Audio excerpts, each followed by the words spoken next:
News కు స్వాగతం. లక్ష్యం సమాజహితం. ఇక వార్తల్లోని ముఖ్యాంశాలు చూద్దాం. 5 ఎకరాల పైన ఉంటే రైతు బంధు ఇవ్వరా? సీఎం కేసీఆర్ కు టీపీసీసీ అధ్యక్షుడు ఉత్తమ్ కుమార్ రెడ్డి లేఖ.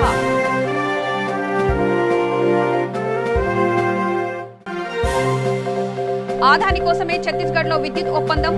12 ఏళ్లలో 12,000 కోట్ల భారాన్ని తెలంగాణ ప్రజల నెత్తిన రుద్దుతున్నారన్న రేవంత్ రెడ్డి. కర్నూలు జిల్లాలో ఉల్లి రైతుల ఆందోళన. దళారులు తమ కష్టాన్ని దోచుకున్నారని నిరసన.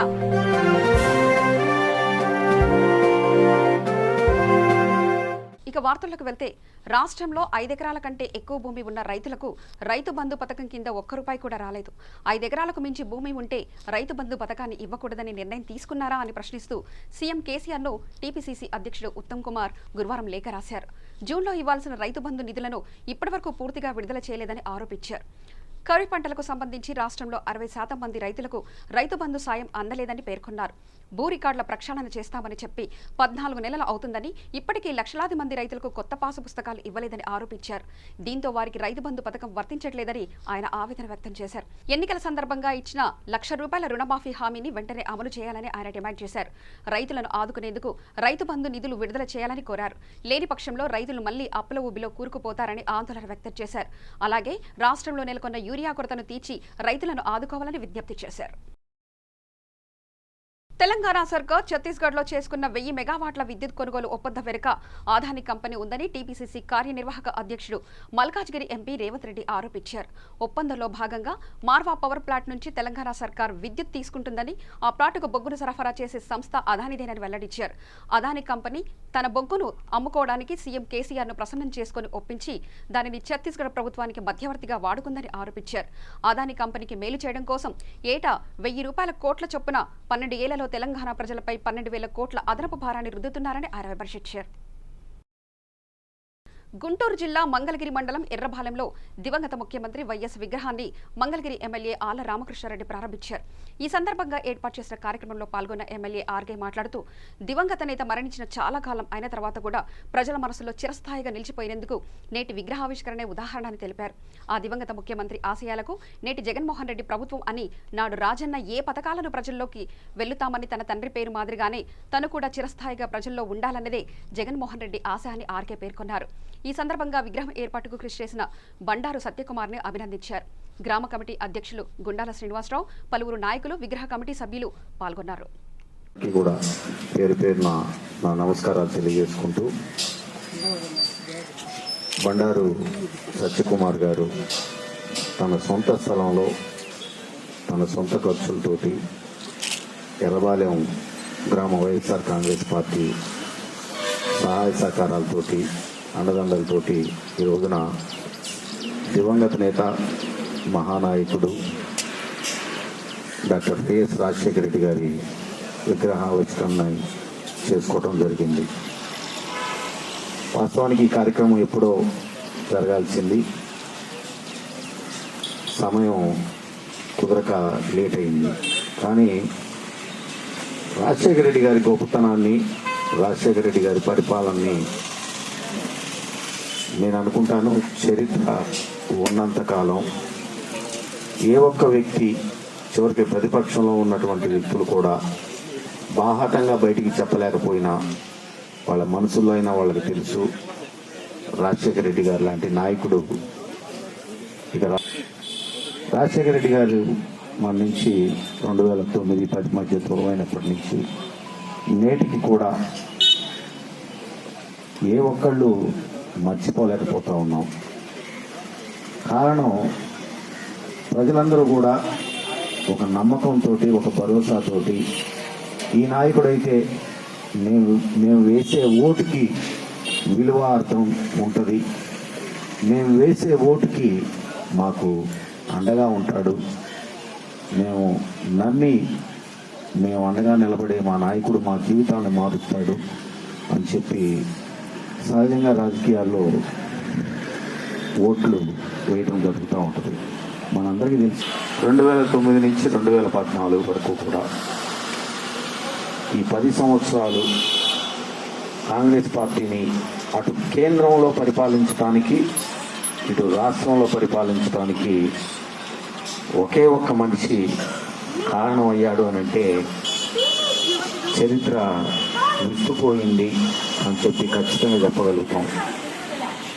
మనం మాట్లాడుకునే మాటలన్నీ కూడా వాస్తవాలు, యథార్థాలు. 2004కు ముందు చూసాం. అప్పుడు చంద్రబాబు నాయుడు గారి పరిపాలనలో ప్రజలు ఎంతగా మోసగించబడ్డారు, ఎంతగా నష్టపోయారు, ఎన్ని ఇబ్బందులకు గురయ్యారు అని.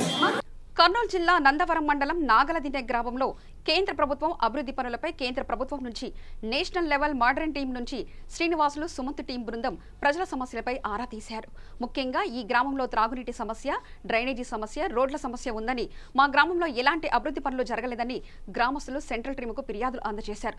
గ్రామంలో assistant PD Nageswararao, MPDO Varaprasad, agriculture AE Prasad, agriculture AOG Srinivasarao తదితరులు ఈ కార్యక్రమంలో పాల్గొన్నారు. నందవరం మండలానికి సంబంధించి నాగల్దిన్నె గ్రామంలో షాగి అనే ఒక కేంద్ర ప్రభుత్వం ద్వారా మన గౌరవ పార్లమెంట్ సభ్యులు గతంలో ఉన్నటువంటి బుట్టా రేణుక మేడం గారు నాగల్దిన్నె గ్రామంలో దత్తత తీసుకోవడం జరిగింది. షాగి అనే పథకం స్కీమ్ ద్వారా. దీనిలో భాగంగా ఈ యొక్క గ్రామంలో అన్ని రకాలమైన అభివృద్ధి కార్యక్రమాలు అయితేనేమి అన్నీ కూడా ఈ గ్రామంలో ఉండాలనే ఒక ఉన్నతమైన ఆశయంతో, ఉద్దేశంతో ఇక్కడ ఏర్పాటు చేయడం జరిగింది. కానీ ముఖ్యంగా ఇక్కడ మనకి 2009లో భయంకరమైన ఫ్లడ్స్ వచ్చినాయి. మొత్తం గ్రామం అంతా కూడా మొత్తం మునకపోయింది. ఒక్క ఇల్లు కూడా లేకుండా మొత్తం గ్రామం అంతా కూడా మునకలో పోయింది. కానీ అప్పుడున్న జిల్లా యంత్రాంగం అయితేనేమి, ప్రభుత్వం అయితేనేమి వీరికి సపరేట్గా ఒక ఫ్లడ్ కార్ నిర్మించాలనే ఉద్దేశంతో దాదాపుగా ఒక 2 కిలోమీటర్ల దూరంలో ఫ్లడ్ కాలనీ దాదాపుగా 584 ఇండ్లు నిర్మించడం జరిగింది. అక్కడ నిర్మించిన తర్వాత ఇక్కడున్న గ్రామ ప్రజలందరూ కూడా ఆ 2009 తర్వాత మళ్ళీ ఎలాంటి ఫ్లడ్స్ రాలేదు. కానీ వీరికి ఉన్న వ్యవసాయ సంబంధమైన పరికరాలు అయితేనేమి, ఎద్దులు అయితేనేమి, ఆవులు అయితేనేమి ఇవన్నీ కూడా ఇక్కడ ఉన్నందువలన అక్కడ ఆ యొక్క ఇళ్ళలో పట్టవని ఉద్దేశంతో వాళ్ళు గ్రామం విడిచి వెళ్ళలేకపోయినారు. కాబట్టి అక్కడ సరైన వసతులు లేవని ఉద్దేశము వీళ్ళ ప్రజల్లో కూడా ఉంది. రాజన్న సిరిసిల్ల జిల్లా వేములవాడలో నిన్న స్కూల్ బస్సు ప్రమాదంలో చనిపోయిన 3 పిల్లల ఆత్మకు శాంతి చేకూరాలని అఖిల భారత విద్యార్థి సంఘాల ఆధ్వర్యంలో వేములవాడ పట్టణంలోని ప్రభుత్వ పాఠశాలలో మౌనం పాటించి తదనంతరం చెక్కపల్లి చౌరస్తా తెలంగాణ తల్లి విగ్రహం వద్ద రోడ్డుపై రాస్తారోకో చేశారు. ఈ సందర్భంగా టీఎన్ఎస్ఎఫ్ జిల్లా ఉపాధ్యక్షుడు మాట్లాడుతూ బాధిత కుటుంబాలకు ఆర్థిక సహాయం అందించి స్కూల్ యాజమాన్యం పైన క్రిమినల్ కేసులు పెట్టాలని డిమాండ్ చేశారు. ఇదిలో ఉండగా దీనికి కారణమైన పాఠశాల బస్ డ్రైవర్ యాజమాన్యంపై కేసు నమోదు చేసి పాఠశాలను అధికారులు సీజ్ చేయాలని కోరారు. విద్యార్థుల మరణానికి కారణమైన నాగేశ్వరి స్కూల్ యాజమాన్యం పాఠశాల బస్సు నిర్లక్ష్యంగా నడిపిన డ్రైవర్ రఫీలపై 304A 337 సెక్షన్ కింద కేసు నమోదు చేశారు. చనిపోవడం వల్ల ఈరోజు అఖిలపక్ష విద్యార్థి సంఘాల తరఫున బంద్ చెప్పడం జరిగింది. అలాగే అట్టి సంఘటనను దృష్టిలో పెట్టుకొని అట్టి విద్యార్థులకు 20 లక్షల ఎక్స్‌గ్రేషియే మరియు అట్టి స్కూల్ యాజమాన్యంపై చట్టరీత్యా చర్యలు తీసుకొని ఆ స్కూల్ వెంటనే సీజ్ చేయాలని చెప్పేసి మేము అఖిలపక్ష విద్యార్థి సంఘాల తరఫున ఈ ప్రభుత్వాన్ని డిమాండ్ చేస్తున్నాం. లేని పక్షంలో డిఓ ఆఫీసులో ముట్టడి విద్యార్థుల కార్యక్రమాలు చేస్తామని ఈ సందర్భంగా హెచ్చరిస్తున్నాం. జోహార్ విద్యార్థులారా. కర్నూలు జిల్లా డోన్ పట్టణ మున్సిపాలిటీ ఆధ్వర్యంలో 2K రన్ జరిగింది. కేఎన్ఎల్ రెడ్డి మాట్లాడుతూ ప్రత్యేకంగా నరేంద్ర మోదీ ఆదేశాల మేరకు ఈ కార్యక్రమాన్ని నిర్వహించామని, ఫిట్నెస్ అవేర్నెస్ కోసం దీన్ని చేపట్టడం జరిగిందన్నారు. దాదాపు 2000 మంది విద్యార్థులకు పైగా ఈ కార్యక్రమంలో పాల్గొన్నారు. మారథాన్లో పాల్గొన్న విద్యార్థులకు మొదట వచ్చిన వారికి బహుమతులు ఇవ్వడం జరిగింది. ఈ కార్యక్రమంలో Dhone municipal commissioner KNL Reddy, MEO Prabhakar, MPDO Srinivasulu, Dhone పట్టణ ఎస్ఐ చంద్రశేఖర్ రెడ్డి మరియు ఉపాధ్యాయులు తదితరులు పాల్గొన్నారు. ఫస్ట్, సెకండ్, థర్డ్ వాళ్ళు పడిపోయినారు ఇక్కడే ఐటీ ముందు. దాన్ని బట్టి మీ ఫిట్నెస్ ఎంత ఉందో తెలుస్తుంది. ఫిట్గా అయితే ఎవరు లేరు. కాబట్టి ఫిట్నెస్ మీరు సంపాదించుకోవాలి అంటే ఉదయమే లేచి మీకు గ్రౌండ్లో ఒక 1 అవర్ ప్రాక్టీస్ చేయాలి. ఈరోజు ఆ ఫిట్నెస్ వలన మనము పోలీస్ డిపార్ట్మెంట్, ఎస్ఐ ఆ విధంగా జాబ్ కూడా తెచ్చుకోవడానికి అవకాశం ఉంటుంది. కనుక మీరు ఖచ్చితంగా హెల్తీగా ఉండాలి. దానికి గ్రౌండ్ వేదిక కావాలి. ఆ గ్రౌండ్లో మీకు అంటే మీరు గ్రౌండ్కి వెళ్తే మీకు లీడర్షిప్ క్వాలిటీస్ కూడా వస్తాయి. కాబట్టి ఇవన్నీ దృష్టిలో ఉంచుకునండి. ఈరోజు ప్రభుత్వం ఎంతో ప్రతిష్టాత్మకంగా ఫిట్ ఇండియా ప్రోగ్రామ్ను ఏర్పాటు చేసింది. మరి ఈ కార్యక్రమానికి మరి స్టూడెంట్స్ అందరూ రావడం జరిగింది. కనుక మీరు ఖచ్చితంగా భవిష్యత్తులో మీ ఫిట్నెస్ పెంచుకోవడానికి ప్రయత్నం చేస్తారని చెప్పేసి కోరుకుంటూ, second place Kiran B, third place Gayatri.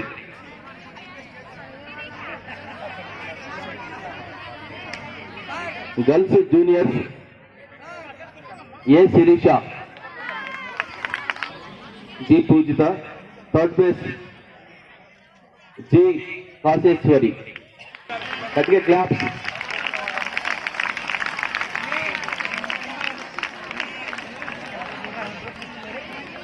ఒక చిన్న స్పెషల్ ప్రైజ్ వాటి ద్వారా క్వశ్చన్. అందరికీ నమస్కారం. ఈ క్విట్ ఇండియా మూమెంట్ సంబంధించి ఈరోజు మన పురపాలక సంఘం డోన్, అలాగే మన మండల పరిషత్ డెవలప్మెంట్ ఆఫీసర్ గారు, అలాగే మండల్ తహసీల్దార్ గారు ఈ కార్యక్రమాన్ని మేము కంబైన్డ్గా ఈ కార్యక్రమాన్ని ఇక్కడ డోన్ పురపాలక సంఘం పరిధిలో ఏర్పాటు చేయడం జరిగింది. ఈ కార్యక్రమానికి ప్రధానంగా మన దేశ ప్రధానమంత్రి గారు నరేంద్ర మోడీ గారి ఆదేశముల మేరకు ఈ కార్యక్రమాన్ని ఈరోజు ఇక్కడ చేపట్టడం జరిగింది. ఈ కార్యక్రమానికి ఇక్కడ లోకల్గా ఉన్నటువంటి కాలేజ్ లెక్చరర్స్ అయితేనేమి, ప్రిన్సిపల్స్, తర్వాత హాస్టల్ వార్డెన్స్, స్టూడెంట్స్ అందరూ వచ్చి కూడా ఈ కార్యక్రమంలో పాల్గొనడం జరిగింది. ఈ కార్యక్రమంలో ప్రధానంగా మనం మారథాన్ ఒకటి ఏర్పాటు చేశాం. గవర్నమెంట్ ఐటీఐ దగ్గర నుంచి ఫ్లైఓవర్ వరకు విద్యార్థులందరూ, తర్వాత మన ఈ ఎంపీడీఓ గారు, మున్సిపల్ కమిషనర్ కావచ్చు, తర్వాత మా ఆఫీస్ సిబ్బంది, తర్వాత లెక్చరర్స్ అందరూ కూడా ఆ మారథాన్లో పాల్గొని అక్కడ పిల్లలకందరూ కూడా ఆ మారథాన్లో ఎవరైతే బాగా రన్నింగ్ దీంట్లో ఫస్ట్ వచ్చారు, ఫస్ట్, సెకండ్, థర్డ్ ఈ 3 ప్రైజుల కింద పిల్లలకు కూడా ప్రైజులు కూడా మనం ప్రకటించడం జరిగింది. ఆ కార్యక్రమాన్ని ఇప్పుడే కంప్లీట్ చేశాము. ఈ కార్యక్రమంలో ఆల్ లెక్చరర్స్, తర్వాత ప్రిన్సిపల్స్, తర్వాత ఆఫీస్ సిబ్బంది, తర్వాత ఇక్కడ ఐటీఐ ప్రిన్సిపల్స్, తర్వాత మన ఎంఈఓ గారు, పీఈటీస్ అందరూ ఈ కార్యక్రమం పాల్గొన్నారు. రాబోయే వినాయక చవితి పర్వదినాన్ని మట్టి వినాయక ప్రతిమలతో పూజించి పర్యావరణ పరిరక్షణతో పాటుపడదామని కమాన్పూర్ ఎంఆర్ఓ పి రామ్మోహన్ రావు పిలుపునిచ్చారు. జిల్లా పరిషత్ ఉన్నత పాఠశాల కమాన్పూర్లో విద్యార్థులకు నిర్వహించిన మట్టి గణపతి ప్రతిమల తయారీ కార్యశాలకు ఆయన ముఖ్య అతిథిగా హాజరయ్యారు. ఈ సందర్భంగా మాట్లాడుతూ విద్యార్థులు విషరసాయనాలతో కూడిన ప్రతిమల స్థానంలో మట్టి వినాయకులను పూజించి పర్యావరణ పరిరక్షణలో పాలు పంచుకోవాలని పిలుపునిచ్చారు. ప్రతి ఒక్కరూ జల, వాయు, శబ్ద కాలుష్యం లేకుండా ఈ చవితి పండుగను జరుపుకోవాలని హితవు పలిపారు. ప్రధానోపాధ్యాయులు అధ్యక్షన జరిగిన ఈ పాఠశాల విద్యార్థులు మరియు తదితర ఉపాధ్యాయులు పాల్గొన్నారు. కమాన్పూర్ హై స్కూల్లో మరి పర్యావరణాన్ని మనం కాపాడుకోవాలంటే వచ్చే వినాయక చవితిలో ప్రతి ఒక్కరూ ఈ మట్టి గణపతులే వాడాలి అనే ఉద్దేశంతో మన కమాన్పూర్ హై స్కూల్లో మరి ఈ మట్టి గణపతులపై ఈ అవగాహన కార్యక్రమం మరి విద్యార్థులు స్థానిక ప్రజలకు ఇక్కడ తెలియజేయడం జరిగింది. మరి ప్రతి ఒక్కరూ ఈ మట్టి గణపతుల్ని ఈసారి వచ్చే వినాయకులను పెట్టి ఆ దేవునికి పూజించాల్సిందిగా నేను కోరుతున్నాను. ఇప్పటికే మరి పర్యావరణం అనేది చాలా కలుషితమైపోతున్నది. మరి దాన్ని భావి తరాలకు మనం రక్షించుకోవాలంటే ప్రతి ఒక్కరూ ఈ పర్యావరణానికి మనం కృషి చేయాలి. దీనిలో భాగంగా ప్రతి ఒక్కరూ ఈ సహజ సిద్ధమైన ఈ మట్టి గణపతుల్ని మనం తయారు చేసుకొని ఈ వచ్చే వినాయక చవితికి మనం అందరం పర్యావరణానికి కృషి చేయాల్సిందిగా నేను మీ అందరికీ విద్యార్థులు కోరుతున్నాను. దయచేసి ఎవరు కూడా ఆ రసాయనంతో కూడిన ప్లాస్టర్ ఆఫ్ ప్యారిస్ ఆ వినాయక విగ్రహాలు వాడద్దు. ఎందుకంటే అవన్నీ చెరువులు, కాలువలు, కుంటలు అన్నీ కలుషితమైపోతాయి. దీనివల్ల మరి జీవకోటికి మరి ప్రమాదం ఏర్పడే ఎంతైనా ఉంది కనుక ప్రతి ఒక్కరూ ఈ మెసేజ్ని అర్థం చేసుకుని ప్రతి ఒక్కరూ ఈ మట్టి గణపతిని పూజించవలసిందిగా కోరుతున్నాను. కర్నూలు జిల్లా ఎమ్మికనూరు మండలం సెప్టెంబర్ 1వ తేదీ నుంచి గ్రామ సచివాలయం వార్డు సచివాలయం పరీక్షకు పెద్ద సంఖ్యలో విద్యార్థులు పాల్గొంటున్నారని, వారికి రవాణా సౌకర్యం కోసం ప్రత్యేక బస్సులు నడుపుతామని ఎమ్మికనూరు డిపో మేనేజర్ తెలియజేశారు. రాష్ట్ర ప్రభుత్వం నివేదిక ప్రకారం ప్రతి విద్యార్థి కూడా గంటకు ముందే పరీక్షకు హాజరు కావాలని డిపో మేనేజర్ విద్యార్థులకు మీడియా ద్వారా తెలియజేశారు. 25 నుంచి 30 బస్సు సర్వీలను అందుబాటులో ఉంచుతామని, విద్యార్థులకు ఎలాంటి అసౌకర్యం కలగకుండా ట్రాఫిక్ సిబ్బంది ఏర్పాటు చేస్తామని ఆయన తెలిపారు. మన రాష్ట్ర ప్రభుత్వం ప్రతిష్టాత్మకంగా నిర్వహిస్తున్నటువంటి గ్రామ సచివాలయ, వార్డు సచివాలయ అసిస్టెంట్ ఉద్యోగాలకు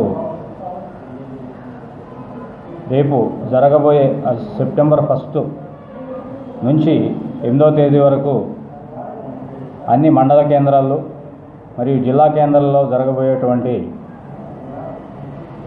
గ్రామ సచివాలయ, వార్డు సచివాలయ అభ్యర్థులకు పరీక్షలు నిర్వహించబోతూ ఉంది. ఈ సందర్భంగా మన ఎమ్మిగనూరు బస్ స్టేషన్ నుంచి వివిధ ప్రాంతాలకు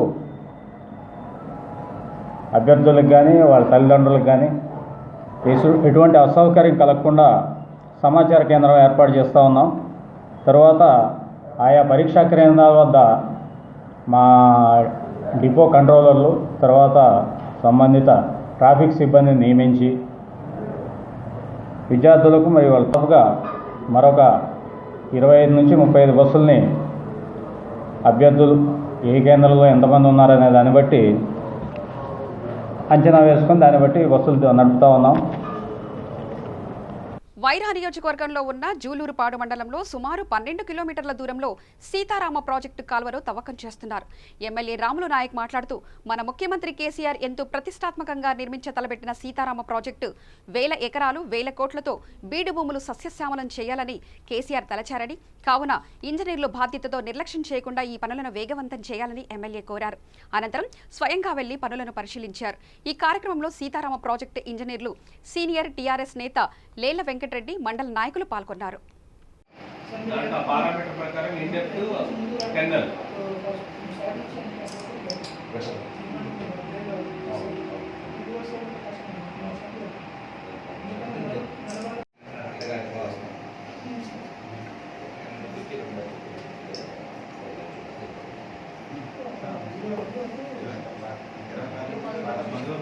కర్నూలు జిల్లాలో ఉల్లి కొనుగోలు చేయడం లేదని, సరైన ధర కల్పించాలని రోడ్డెక్కి నిరసన వ్యక్తం చేశారు ఉల్లి రైతులు.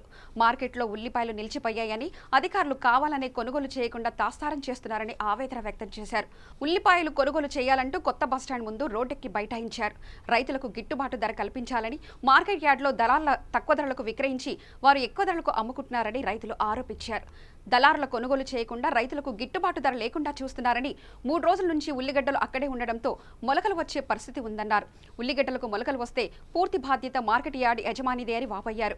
ట్రాఫిక్కు ఇబ్బంది కలగడంతో పోలీసులు రైతులకు సర్ది చెప్పి ఆందోళన విరమింపజేశారు. 3 రోజులైంది నేను సరుకు వేసుకొచ్చి, మంగళవారం మధ్యాహ్నం వేసుకొచ్చినాను, మధ్యాహ్నం నైట్ వేసుకొచ్చినాను.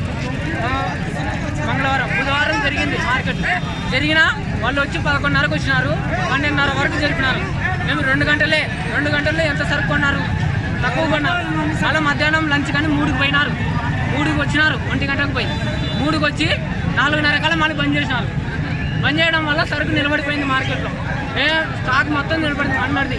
దీనివల్ల పోవట్లేదు, అమ్మడి పోవట్లేదు, చాలా నష్టపోతున్నాం. అవి మొలకలు వస్తున్నాయి, 3 రోజులైంది మొలకలు వస్తున్నాయి. దీని కారణం ఎవరు? Chairman, market chairman. వాళ్ళు ఏం చేస్తున్నారు? వాళ్ళు పట్టించుకోవట్లేదు, అసలు వాళ్ళు పట్టించుకోవట్లేదు. కంపల్సరీ మాకు బీట్ జరగాలి. ఈరోజు మీరు పోయి అడగలేరా? అడిగినాము, పొద్దున పోయి 11 వరకు ఎదురు చూసినాము, రాలేదు. ఏం సార్ ఇట్లా బీట్ జరగడం లేదంటే, ఇట్లా లారీలు రావట్లేదంట. కొద్దిగా మీటింగ్ పెట్టినాము, ఒక 10 నిమిషాల్లో పరిష్కరిస్తాము అన్నారు. కానీ 10 నిమిషాలు కాదు, గంట కాదు, 2 గంటలు అయిపోయింది. 2 గంటలు అయిపోయినా కూడా వాళ్ళు ఎటువంటి అసలు ఏ సమాధానం ఇవ్వట్లేదు. వాళ్ళు చైర్మన్ కూడా ఏం చెప్పడం లేదు. గుర్రంగూడలోని తెలంగాణ గురుకుల మైనార్టీ బాయ్స్ పాఠశాలలో విద్యార్థులకు దుస్తులు మరియు బ్యాగులు పంపిణీ చేశారు. కేజీ నుంచి పీజీ వరకు ఉచిత విద్య అందించడంలో ప్రభుత్వం వచ్చాక అన్ని కులాల వారికి స్కూళ్లు ఏర్పాట్లు చేశామన్నారు. ప్రభుత్వం ఒక్కొక్క విద్యార్థికి ₹1,00,000 చొప్పున ఖర్చు చేస్తుందన్నారు. తన వరకు వచ్చి ఈ యొక్క పాఠశాలలో చదువుకోవడానికి తమ పిల్లలకు సీటు కావాలని తల్లిదండ్రులు అడుగుతున్నారని, గురుకుల పాఠశాల ఏర్పడ్డాక చాలా మంది ఇందులో చేరడం జరిగిందని మహేశ్వరం ఎమ్మెల్యే సబితా ఇంద్రారెడ్డి అన్నారు. ఈ కార్యక్రమంలో మాజీ కౌన్సిలర్ గుర్రం సాయి, కులన్ రాజవర్ధన్ రెడ్డి, సత్తిరెడ్డి, తుఫాన్ రెడ్డి మరియు స్కూల్ ప్రిన్సిపల్ ఉపాధ్యాయులు పాల్గొన్నారు. జరిగింది నిజంగా ఈరోజు ఈ స్కూల్స్లలో క్వాలిటీ ఎడ్యుకేషన్ కావచ్చు, క్వాలిటీ ఫుడ్ మీకు ఉండడానికి సౌకర్యాలతో పాటు ఇంతకుముందు ప్రిన్సిపల్ గా చెప్పినట్టు ఏ చిన్న ₹1 ఖర్చు మీ పేరెంట్స్ నుండి లేకుండా ప్రభుత్వం ఈరోజు స్పెండ్ చేస్తుందంటే మీరు బాగా చదువుకొని వృద్ధిలోకి రావాలని మాత్రం మీకు అందరికి విజ్ఞప్తి చేస్తూ ఉన్నాను. ఈరోజు ఒక్కొక్క స్టూడెంట్ మీద కనీసం ₹1,00,000 ఖర్చు పెడుతుంది గవర్నమెంట్. మీరు ఒక్కరొక్కరి మీద 1 lakh ఖర్చు పెడుతుంది. ఇది ఖర్చు అనుకోవట్లేదు మేము, అంటే ఖచ్చితంగా మా పిల్లలకు భవిష్యత్తు మీద పెట్టుబడి అనుకుంటున్నాం. మీరు బాగా ఎదిగి మంచిగా చదువుకుంటే మీ తల్లిదండ్రులకు మంచి పేరు వస్తుంది, రాష్ట్రానికి మంచి పేరు వస్తుంది, మీ మాస్టర్లకు కూడా మంచి పేరు వస్తుంది. కాబట్టి మీరు బాగా చదువుకోవాలని మరొకసారి తెలియజేస్తూ, ఈ మధ్య నేను కొన్ని గురుకులాలకు వెళ్ళినప్పుడు అక్కడ విజిట్ చేస్తున్న సందర్భంలో రెసిడెన్షియల్ స్కూల్కి పిల్లలకు సంబంధించిన పుస్తకాలు, దుస్తులు, స్పోర్ట్స్ మెటీరియల్ పంపిణీ చేయడానికి విచ్చేసిన మన ప్రియతమ నాయకులు సత్యనారాయణ గారికి, మన కర్నాల్ మాజీ ఎంపీ విక్రమరెడ్డి గారికి, లావణ్య గారికి, వేదిక నాయకుల పెద్దలందరికీ కూడా నమస్కారం తెలుపుకుంటూ, అదేవిధంగా మీడియా మిత్రులకు నమస్కారం తెలుపుకుంటూ, స్టార్టింగ్లో మేడం ఇది కొంచెం చాలా ఇబ్బందులు ఉంటాయి, కానీ ఇప్పుడు చాలా సెట్ అయింది స్కూల్. లాస్ట్ ఇయర్ కూడా మేము వచ్చి ఇక్కడ బుక్స్ పంపిణీ మన శివకృష్ణారెడ్డి ఎమ్మెల్యే గారు ఉన్నప్పుడు బుక్స్ పంపిణీ చేయడం జరిగింది, బుక్స్ బ్యాగ్స్ కూడా పంపిణీ చేయడం జరిగింది. అప్పుడు ఉన్న పరిస్థితి ఇప్పుడున్న పరిస్థితి చూస్తే పిల్లల యూనిఫామ్స్ కానీ వాళ్ళ వెల్కమ్ కానీ చూస్తే చాలా చేంజెస్ వచ్చింది. సో చాలా హ్యాపీ ఏంటంటే ఇలా మంచి. కామారెడ్డి జిల్లా బాన్స్వాడ మండలం కొల్లూరు గ్రామ శివార్లో ఇసుక ట్రాక్టర్ బోల్తా పడిన ఘటనలో ట్రాక్టర్ డ్రైవర్ అక్కడికక్కడే మృతి చెందాడు. విషయం తెలుసుకున్న పోలీసులు ఘటనా స్థలానికి చేరుకొని మృతదేహాన్ని పోస్ట్ మార్టం నిమిత్తం బాన్స్వాడ ఏరియా ఆసుపత్రికి తరలించారు.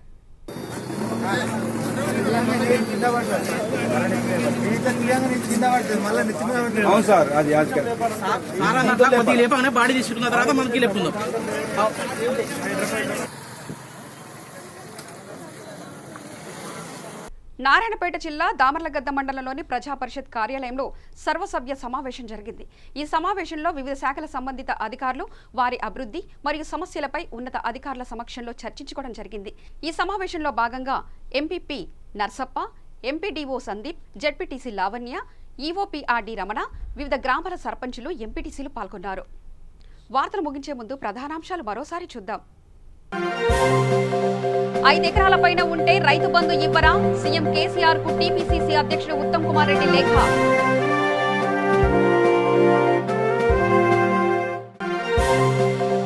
ఆదాని కోసమే ఛత్తీస్గఢ్ లో విద్యుత్ ఒప్పందం. 12 ఏళ్లలో 12,000 కోట్ల భారాన్ని తెలంగాణ ప్రజల నెత్తిన రుద్దుతున్నారన్న రేవంత్ రెడ్డి.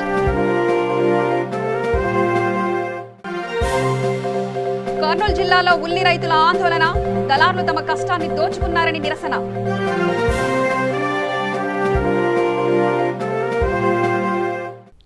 సమగ్ర సమాచార స్రవంతికై చూస్తూనే ఉండండి V3 న్యూస్. లక్ష్యం సమాజహితం.